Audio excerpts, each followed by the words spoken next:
Olá, a política faz parte da vida de Fabiano Oliveira desde que o líder religioso se entende por gente, pelo menos é o que ele diz. Tanto que foram exatamente motivações políticas que fizeram que o conhecido pastor Fabiano Oliveira fosse para a prisão por 1 ano. Antes de falarmos sobre isso, eu gostaria de agradecer a presença do senhor, pastor Fabiano, aqui no podcast Beabá do Marcelo Rosa, e gostaria de saber, afinal, quem é o pastor Fabiano Oliveira? Olha, primeiro, muito obrigado, pela receptividade, obrigado por estar nos recebendo aqui, Pastor Fabiano é uma pessoa simples, humilde, Eu sou uma pessoa que tenho uma sede de justiça. Sempre tive sede de justiça, nunca consegui observar algo errado e ficar calado. Então esse é o pastor Fabiano. E o senhor tem uma carreira, uma trajetória ligada aos movimentos de direita. Como começou esse envolvimento do senhor com os movimentos de direita? Olha, Marcelo, deixa eu falar uma coisa com você. Foi em 2013...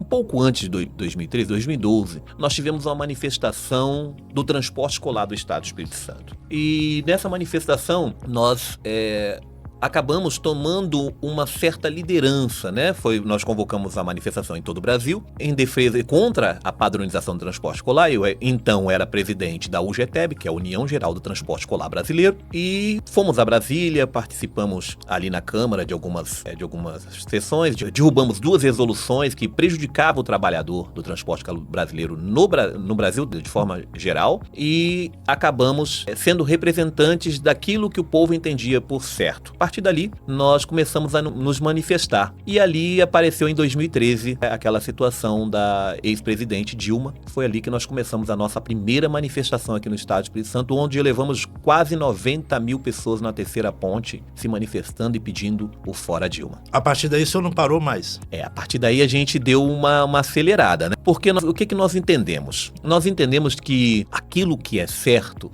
nós precisamos evidenciar, claro, respeitando o que manda a lei. Se a Constituição reza que nós podemos nos manifestar dentro das 4 linhas, nós vamos fazer desta forma, sem prejudicar o direito de ir e vir do cidadão, sem prejudicar nenhum bem material, sem prejudicar nenhuma instituição, sem palavras chulas de baixo calão, sempre nos manifestando dentro da regularidade. E assim nós fizemos durante todo esse tempo, militando pela defesa do cristão conservador, da Constituição brasileira e da Bíblia Sagrada. O senhor citou há pouco a questão do movimento na Terceira Ponte. Eu gostaria de saber como é que começou tudo isso, Só para a gente ambientar, a Terceira Ponte é uma das, se não a mais importante ligação entre Vitória, a capital Vitória, e Vila Velha, que compõe a Grande Vitória. Como é que começou o envolvimento do senhor com esse movimento? E, a propósito, o senhor recebeu alguma verba, algum dinheiro para liderar, para estar à frente desse movimento?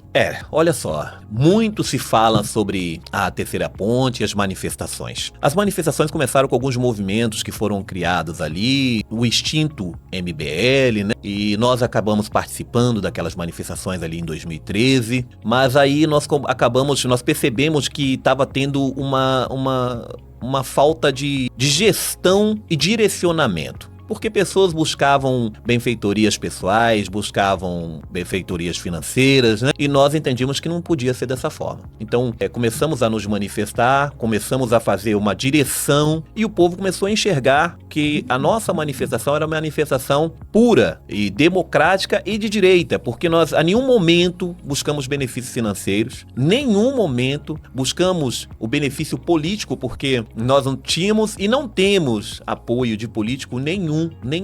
Toda manifestação que nós tínhamos, o povo se colocava à disposição, ali a gente arrecadava os valores para fazer as manifestações, e naquele momento ali, e quando dava o valor do trio elétrico, nós parávamos de receber, pagávamos ali mesmo o motorista e seguia a manifestação. Eu acredito que as coisas têm que ser feitas com sobriedade, honestidade e gestão. Dessa forma, a gente consegue fazer uma manifestação de que ninguém vai colocar defeito, Que ninguém venha apontar e dizer, olha, houve isso aqui. Se eu disser para você quantas acusações nós tivemos e quantas caíram por terra quando a Polícia Federal nos investigou, quando a Polícia Civil nos investigou e viram que a nossa vida é uma vida limpa e ordeira. São pilares da vida do senhor, inclusive, esse pastor Fabiano? Olha, eu acredito que o pilar de uma pessoa que quer direcionar o povo, a um caminho que entende que é o correto, tem que ser sobriedade, respeito e ética. Isso, para mim, é indispensável e indiscutível. Em relação ao movimento, o maior movimento que houve no Brasil, o movimento de direita, em apoio ao ex-presidente Jair Bolsonaro, como é que foi efetivamente a participação do senhor nesse processo todo? Olha, primeiro nós entendemos que Jair Messias Bolsonaro, ele representa o sonho de milhares, ou melhor, milhões de brasileiros. Um sonho de uma pátria livre, com espontaneidade, sem medo de ser perseguido por A ou por B, sem medo de se posicionar, de respeitar a Constituição, às vezes até contrariando aquilo que o nosso presidente na época entendia. Por isso nós acompanhamos e declaramos o apoio ao presidente Bolsonaro e lutamos dentro das 4 linhas. Quando eu falo lutamos, eu digo demonstramos através das nossas atitudes, das nossas manifestações, daquilo que nós pensávamos, expomos em público e acabamos levando milhares de pessoas a nos seguir, não só aqui no estado do Espírito Santo, na minha amada Vila Velha e também no Brasil. Nos 26 estados e no Distrito Federal. Nós temos o orgulho de dizer que nós conseguimos, com muita humildade, transparência, respeito, ética, levar para os demais estados a vontade de se manifestar dentro daquilo que nós entendíamos que era o correto. De pastor Fabiano Oliveira, como o senhor é conhecido aí pela atuação religiosa, né, a atuação do senhor na igreja, para capitão da direita em Vila Velha, naqueles atos em frente ao exército, como é que foi isso? O senhor recebeu, alguém financiou isso para o senhor se tornar o capitão da direita em Vila Velha?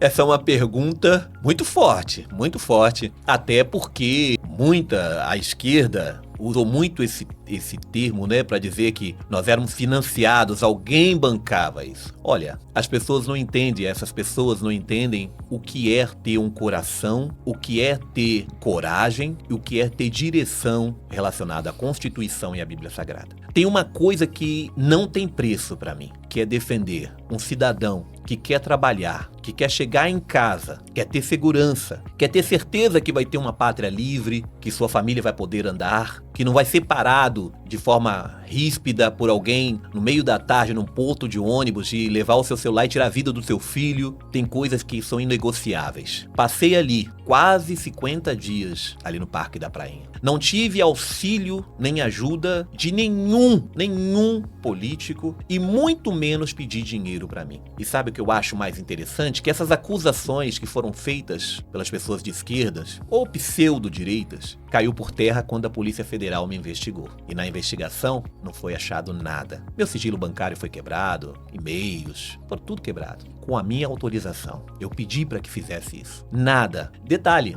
Tem uma coisa que eu não comentava, mas a maioria das vezes eu aparecia só na parte da tarde, porque de manhã eu estava trabalhando como motorista de aplicativo. Para as pessoas acharem de onde está vindo o sustento desse homem. Por que esse homem ele vem e quem é que está sustentando tudo isso? Eu acredito que o obreiro é digno do seu salário.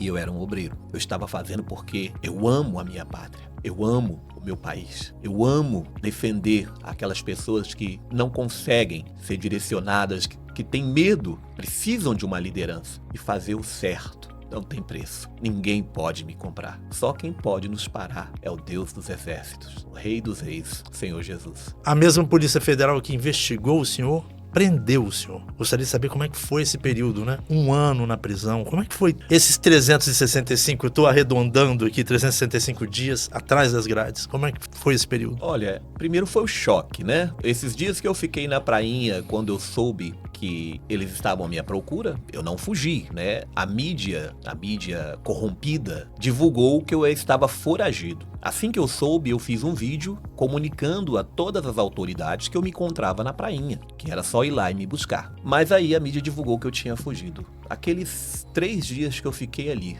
foram os dias mais difíceis que eu tive da minha vida. Não por mim.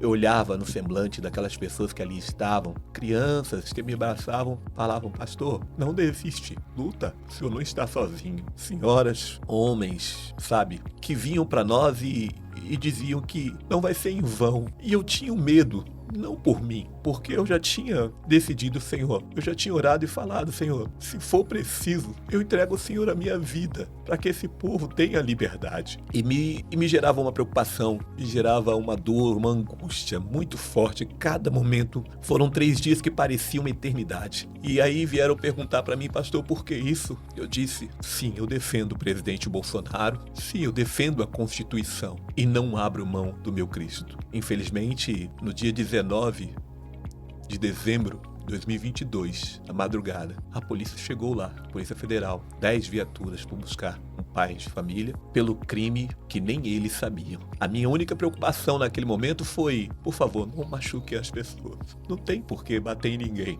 Pode me levar, eu estou pronto. Quando me colocaram dentro do carro, eu olhei pro lado de fora, as pessoas chorando, sabe? Desesperadas, porque não entendia até onde isso ia chegar. A dor era muito forte. Minha primeira vez que eu seria preso na minha vida. E pelo crime que até hoje eu ainda não sei. E olha que o Ministério Público Federal e a Polícia Federal me inocentaram de todas as acusações. Olha que interessante. Quer ficar abismado? Eu fui inocentado 3 dias antes de ser preso pelo Ministério Público Federal. É doído, mas ainda fiquei 1 ano preso. Voltando para a resposta da sua pergunta desse 1 ano, eu passei por momentos nos primeiros dias de aflição, de desespero, sabe? Porque eu não estava bem auxiliado juridicamente. Eu tinha um advogado que eu entendo que fugia do contexto legal, que não me auxiliava verdadeiramente em nada. E fui recebido por alguns agentes de esquerda que estavam dentro da unidade. Eu algemado, eles mandavam marchar. Marcha agora, Bolsonaro. Grita Bolsonaro. Cadê? Marcha, soldadinho. Sofri 2 tentativas de assassinato dentro da unidade prisional. Registrado, tem um procedimento administrativo que está registrado. Só tem que o diretor da unidade não permitiu colocar o nome dele, mas ele foi conivente, porque o preso tinha a liberdade de andar dentro da unidade. O preso é um ex-filiado do PT e eu fiquei 1 ano sem tomar banho de sol por medo de morrer. Porque se eu fosse ao banho de sol, eu morreria. Na cadeia, 99%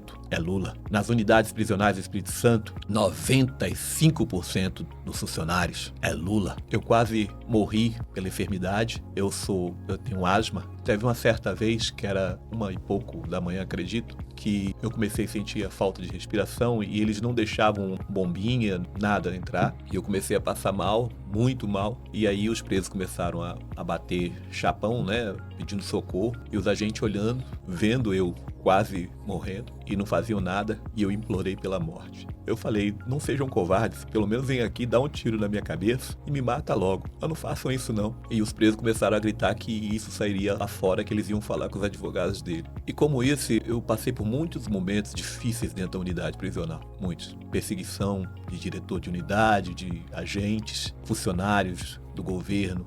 Eu entendo que queria se mostrar para o governo. Assim, eu não imaginei que eu fosse sair vivo lá. Eu só pedi a Deus que valesse a pena. Mas toda vez que eu fecho os meus olhos e lembro de tudo que eu passei, tem muita gente que fala assim, pastor, fica quieto, não faz isso não. Eu vou dizer uma coisa para você. Você que é a favor da liberdade, você que entende que fazer o certo é bom, que andar dentro da lei é justo, que respeitar a Constituição é o nosso dever, eu jamais vou desistir de lutar pela nossa liberdade. Eu jamais vou desistir da nossa nação. Eu jamais vou desistir de ser a voz daqueles que não conseguem gritar, daqueles que não conseguem se manifestar. A minha vida pertence a Cristo. E se morrer para que muitos sejam livres, for o preço, ou ficar a pátria livre, ou morrer pelo Brasil. Mesmo depois de tudo isso, pastor Fabiano, o senhor disse ter sofrido 2 tentativas de assassinato. O senhor chegou a ficar um tempo longo sem tomar banho de sol por medo. E mais do que isso, o senhor chegou a pedir para morrer. Mesmo assim, o senhor mantém esse idealismo todo? Nós temos que ter opinião. Às vezes dói. Que eu olho para trás e vejo que eu tenho uma criança de 14 anos, uma moça de 19. Mas tem muita gente que fala, olha pastor, lembra dos seus filhos. E eu quero dizer para vocês que são eles que são meu combustível para jamais parar. Retroceder nunca, render-se jamais. Além dos filhos do senhor, o que move essa veia política toda que o senhor tem, esse anseio por defender o Brasil, por defender a população? O que move isso tudo? Eu acredito que parte disso vem daquilo que a gente absolveu dentro do período que nós estávamos em atividade eclesiástica. Porque Jesus Cristo é verdade, Jesus Cristo é amor, é paz. Então, isso veio da fé cristã. E uma fé, ali em Efésios, nós vemos que a fé é algo que as pessoas não vê. Mas tudo torna-se possível aos que creem. E eu tenho fé que um dia os meus filhos vão andar num país livre, vão poder ter as suas opiniões. Claro, responderão por ela, se isso causar dano, mas eu entendo que vale a pena ser fiel. E eu, assim, sou fiel à palavra e não abro mão. Por isso eu acredito que é isso que meu combustível é vir da base, Ministério Eclesiástico. Pastor Fabiano, e o que mais pesou durante o período que o senhor esteve preso? Como é que era? Né? O senhor comentou ainda há pouco sobre a questão do dia a dia, mas qual era a maior vontade que o senhor tinha quando o senhor estava lá atrás das grades? Olha, eu digo pra vocês que até o mês de junho eu não queria mais saber de políticos. Até o mês de junho. Porque eu entendia que o que aconteceu foi pela conivência dos políticos de forma em geral. E numa certa madrugada, que eu não sei dizer o dia, o Senhor Deus, ele falou comigo. Ele falou lá em Neemias, no capítulo 2, porque eu falei que eu não queria saber mais de políticos, só tem que, quando ele falou comigo em Neemias, no capítulo 2, ele dizia que além de eu ter que concordar com políticos, eu teria que fazer parte. E eu nunca tive vontade de ser candidato a nada, e ali o Senhor Deus falou comigo a madrugada toda, e foi, sabe, palestrando comigo, e após aquele dia apareceu na unidade prisional umas 3 visitas de denominações religiosas diferentes que repetiram Neemias capítulo 2 para mim, confirmando que nós teríamos uma nova trajetória, um novo caminho e que eu teria que participar agora dentro da política, que eu sempre participei de fora. E qual será essa nova trajetória? Olha, eu estive conversando com o nosso senador Magno Malta, né, e fui convidado a estar no PL. Hoje estou como pré-candidato a vereador em Vila Velha, né? E é a minha primeira vez. Eu sempre estive coordenando campanhas, né? Até lembrando aqui que a última campanha que nós fizemos parte da coordenação foi do então candidato ao governo do estado, Carlos Manato, né? Não tivemos um êxito, mas tivemos 1.070.000 votos. E junto com a campanha do Carlos Manato, do nosso presidente Bolsonaro aqui no estado do Espírito Santo. E agora nós estamos pela primeira vez na nossa vida como pré-candidato a um cargo político. Eu me sinto estranho, porque eu gosto de fazer as coisas, sabe? Mas eu nunca me dei conta que eu deveria estar dentro do sistema. E agora Deus nos coloca essa nova missão de estar dentro do sistema. Mas há rumores aí de uma movimentação da direita para a candidatura do senhor à prefeitura de Vila Velha. Procede isso? Olha, vamos lá. Os movimentos de direita do estado do Espírito Santo têm um carinho muito grande por cada líder de movimento. Cada um tem uma forma de pensar. E os líderes, eles têm olhado para nós com um olhar de entusiasmo, de esperança, né? de uma nova história, um novo jeito de fazer política, trazendo a essência das ruas, daquilo que o povo pensa, daquilo que o povo quer, para os cargos, seja executivo, legislativo. E nesses últimos tempos tem se falado muito, através dos movimentos, eles querem que nós sejamos candidatos ao executivo, a vice, tem se posicionado. Eu reforço o meu posicionamento que eu deixei diante do nosso senador Magno Malta, que se expressasse para o nosso presidente Bolsonaro, que nós estamos à disposição do partido, como soldado do partido, e hoje somos pré-candidatos a vereador. Mas deixamos claro que estamos à disposição do Partido Liberal, do povo de Vila Velha, para aquilo que for convocado. Jamais fugirei a uma responsabilidade que seja outrora convocado pelo partido ou pelo povo. Voltando à questão da prisão, o senhor está solto desde dezembro, agora de 2023, por determinação do Supremo Tribunal Federal. O senhor saiu da prisão, mas a prisão saiu do senhor? Pergunta forte, muito forte. Primeiro que, às vezes, eu acordo no meio da noite e vejo imagens, sabe? A que mais me vem forte, eu deitado embaixo de um vaso sanitário para poder dormir, numa cela de 6 pessoas, 12, 13 pessoas. Eu, às vezes, tendo que me alimentar sentado em cima de um vaso, sendo que eu tinha direito a está numa galeria diferenciada por ser ex-agente penitenciário, né? Mesmo assim me colocaram no meio de traficantes e assassinos. Qual o intuito? Só Deus sabe, mas eu estava ali. Então isso são cenas que não saem da minha cabeça. E o que mais me vem à memória foi que eu lutei muito tempo para lembrar da imagem do rosto dos meus filhos, porque eles não deixavam entrar uma foto.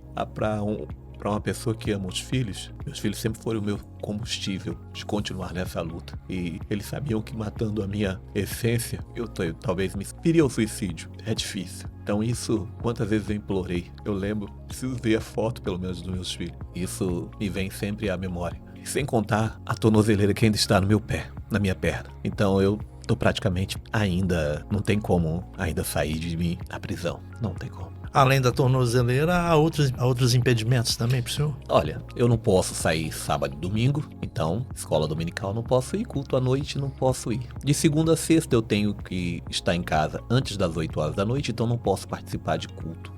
Não posso ter rede social, e eu não tenho rede social. Quem fala por mim são os meus amigos que fazem redes sociais colocando meu nome, usando a minha imagem. Eu não posso ter atividades como essa. Então hoje às vezes as pessoas, poxa pastor, se eu podia estar vindo aqui, suponhamos, temos amigos pelos municípios afora, queriam que nós fôssemos para ajudar, né?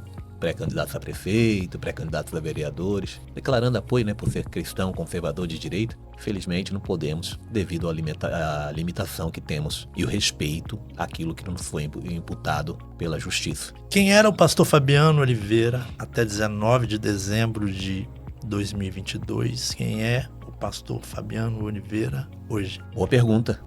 Até dia 19 de dezembro de 2022, esse foi o motivo que Deus deixou eu ser preso. Costumo dizer que eu fui moldado, forjado no fogo, né? Precisava ser aparado algumas arestas. Uma pessoa arrogante, autossuficiente. Eu não preciso de político pra nada. Eu não preciso de dinheiro de político. Não adianta me oferecer cargos. Quanto a isso eu continuo. Mas eu tinha essa concepção e eu até era muito ríspido com algumas autoridades, claro, dentro do contexto legal, sem palavreado, palavras chulas, baixo calão de forma alguma, mas eu era muito veemente nos meus posicionamentos.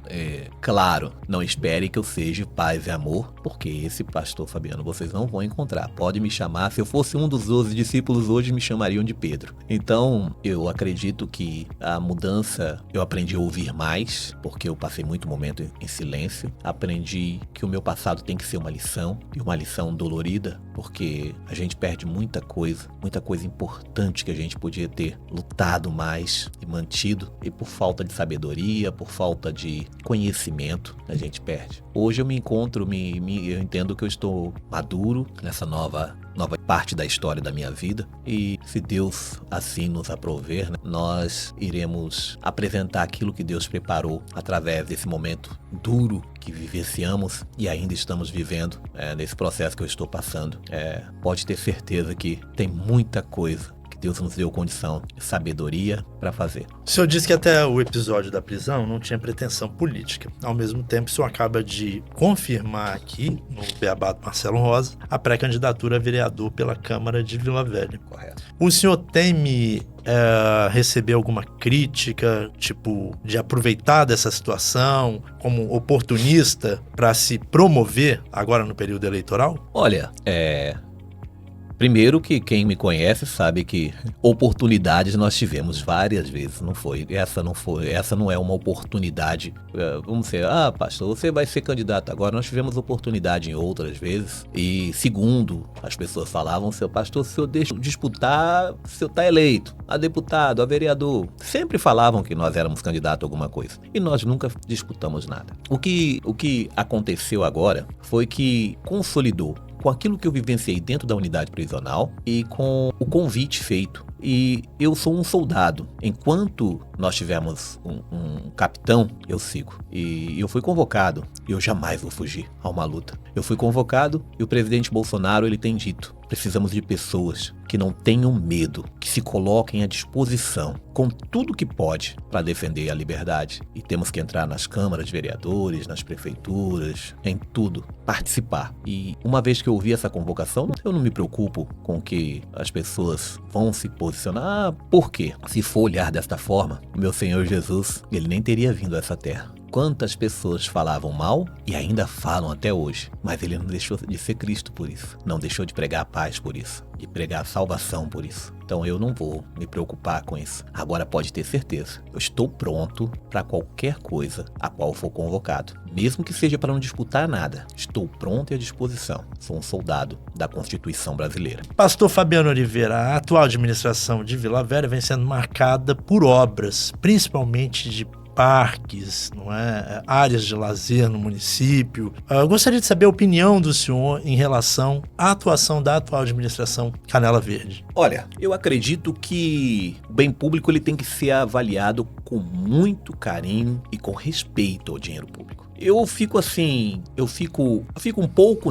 bastante preocupado com o caminho que Vila Velha tem tomado. Quase 60 milhões investidos em parques, shows. Olha, a saúde de Vila Velha tá um caos. A segurança de Vila Velha, não podemos nem dizer porque todo dia tem algo na mídia. É preocupante. Eu acredito que tá na hora de nós debatermos Vila Velha de uma outra forma, de uma outra visão. Temos que parar com o populismo, buscando imagens. Nós não precisamos de prefeito jardineiro. Não precisamos de prefeito. Para que eu vou fazer um parque de plástico onde a criança não vai poder ir de manhã nem à tarde porque o sol está muito quente, o plástico esquenta? Se eu poderia fazer algo com mais qualidade, reduzir isso e investir na saúde, investir na segurança. E quando eu falo investir na segurança, eu não estou falando de repreensão.